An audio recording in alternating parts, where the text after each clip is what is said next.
بسم اللہ الرحمن الرحیم۔ السلام علیکم ورحمۃ اللہ وبرکاتہ۔ پیارے دوستو، قرآن پاک کی سورۃ سجدہ میں اللہ تعالیٰ نے ارشاد فرمایا ہے کہ آپ صلی اللہ علیہ وآلہ وسلم فرما دیجئے کہ تم کو موت کا فرشتہ موت دیتا ہے جو تم پر مقرر ہے، یہاں کہ جب تم میں سے کسی کی وفات کا وقت قریب آ جاتا ہے تو ہمارے فرشتے اسے موت دیتے ہیں اور کوتاہی نہیں کرتے۔ آج کی اس ویڈیو میں ہم آپ کو بتائیں گے کہ موت کا فرشتہ حضرت عزرائیل علیہ السلام کیسے روح قبض کرتا ہے، ان کو جو ڈیوٹی کیسے ملی اور کیا انہیں روح قبض کرتے وقت کبھی کسی پر ترس نہیں آیا۔ ایک روایت کے مطابق ہے دنیا کا نظام 4 فرشتوں کے سپرد ہے۔ نمبر 1، حضرت جبرائیل اللہ تعالیٰ کی کتابیں اور ان کے احکام پیغمبروں تک پہنچاتے تھے۔ حضرت اسرافیل جو قیامت میں سور پھونکیں گے، اور حضرت میکائیل جو بارش اور روزی پہنچانے کا کام کرتے ہیں۔ حضرت عزرائیل علیہ السلام روح کو قبض کرنے کا کام کرتے ہیں۔ رسول اللہ صلی اللہ علیہ وآلہ وسلم نے حضرت عزرائیل علیہ السلام سے پوچھا، اتنی بڑی دنیا ہے، تم لوگوں کی روح ایک وقت میں کیسے قبض کرتے ہو، جبکہ کوئی دنیا کے کسی کونے میں مرتا ہے تو کوئی دنیا کے کسی کونے میں؟ تو حضرت عزرائیل علیہ السلام نے فرمایا، یا رسول اللہ، دنیا میرے سامنے ایک پلیٹ میں پڑی چیز کی مانند ہے، جس کی روح قبض کرنے کا حکم ملتا ہے اس کو اٹھا لیتا ہوں۔ ارواح قبض کرنے والی ذات تو اللہ تعالیٰ کی ہے، اللہ کے حکم کے بنا ایک ذرہ بھی حرکت نہیں کر سکتا۔ حضرت عزرائیل علیہ السلام تو بس ایک نگران اور واسطہ ہیں۔ جب اللہ تعالیٰ نے حضرت آدم علیہ السلام کو تخلیق کرنے کا ارادہ کیا تو اللہ تعالیٰ نے حضرت جبرائیل علیہ السلام کو زمین سے مٹی لانے کا حکم دیا۔ حضرت جبرائیل علیہ السلام زمین سے مٹی اٹھانے کے لیے آئے تو زمین نے سوال کیا کہ آدم کی تخلیق کیوں کی جا رہی ہے؟ تو حضرت جبرائیل علیہ السلام نے فرمایا، اللہ تعالیٰ ان کی ضروریات کے مطابق عبادات کرنے کی ذمہ داری سونپنا چاہ رہے ہیں، اور جو اطاعت کریں گے وہ جنت میں جائیں گے، اور جو نافرمانی کریں گے ان کو جہنم کی آگ میں ڈال کر عذاب دیا جائے گا۔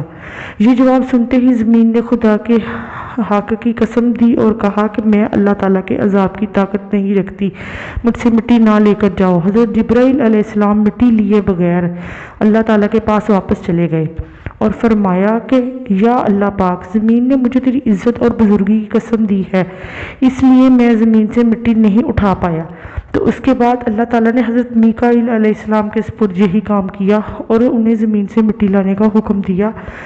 تو زمین نے یہی سوال حضرت میکائیل علیہ السلام سے کیا۔ حضرت میکائیل علیہ السلام نے انہیں اللہ کا حکم سنایا تو زمین نے حضرت میکائیل علیہ السلام کو بھی وہی قسم دی اور مٹی لے جانے سے منع فرمایا۔ تو حضرت میکائیل علیہ السلام بھی مٹی لیے بغیر اللہ تعالیٰ کی بارگاہ میں حاضر ہو گئے اور وہی سارا قصہ اللہ تعالیٰ کی بارگاہ میں رکھ دیا۔ اس کے بعد اللہ تعالیٰ نے حضرت اسرافیل کو مٹی لانے کا حکم دیا تو وہ بھی زمین کی قسم پر مٹی لیے بغیر واپس آ گئے۔ پھر حضرت عزرائیل علیہ السلام کو اللہ تعالیٰ نے زمین سے مٹی لانے کا حکم دیا۔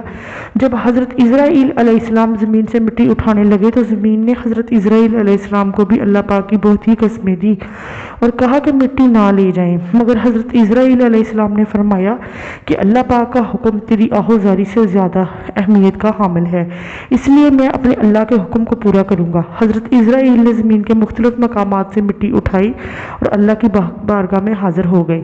تو اللہ تعالیٰ نے فرمایا، کیونکہ تم نے زمین سے خاک لانے میں میرے حکم کی تعمیل کی ہے اور زمین کی فریاد کے باوجود اس پر رحم نہیں کیا، لہٰذا آدم کی اولاد کی روح قبض کرنے پر میں تجھے مأمور کرتا ہوں تاکہ تو کسی پر رحم نہ کھائے اور ماں کی گود میں موجود بچے کی جان نکال سکے اور ان میں جدائی ڈال سکے، اور 2 بھائیوں کے موت کے ذریعے سے جدا کر سکے اور میاں بیوی کے محبت بھرے رشتے کو توڑ سکے، اور اس طرح سے حضرت عزرائیل علیہ السلام بندوں کی روح قبض کرنے پر مأمور ہو گئے۔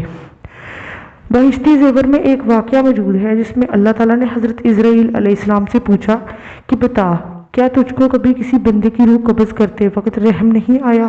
تو حضرت عزرائیل علیہ السلام نے فرمایا، اللہ رب العزت، مجھے 2 لوگوں کی جان نکالتے وقت بہت دقت ہوئی۔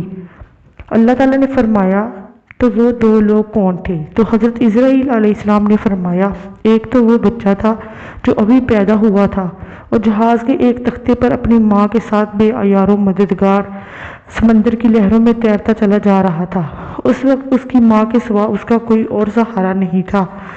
تو جب مجھے اس بچے ماں کی جان قبض کرنے کا حکم ملا، اس بچے پر بہت رحم آیا تھا کیونکہ وہ بھوکا پیاسا اپنی ماں کے دودھ کے لیے ترس رہا تھا، اور باری تعالیٰ ایک بادشاہ تھا جس نے کمال شہر اور کمال محل بنایا تھا، اور جب اس کی وہ جنت وہ محل تیار ہو گیا تو وہ بادشاہ اسے دیکھنے کے لیے اس شہر کے دروازے سے ایک قدم پیچھے تھا، تو مجھے اس کی روح قبض کرنے کا حکم ملا اور میں نے اس کی جان قبض کر لی۔ تو اس وقت بھی مجھے بہت رونا آیا تھا کہ وہ بادشاہ کیا حسرتیں اپنے دل میں لے کر گیا ہوگا کہ اس نے اتنی محنت سے اپنا محل تعمیر کروایا اور اس کو دیکھنا اس کے نصیب میں نہیں تھا۔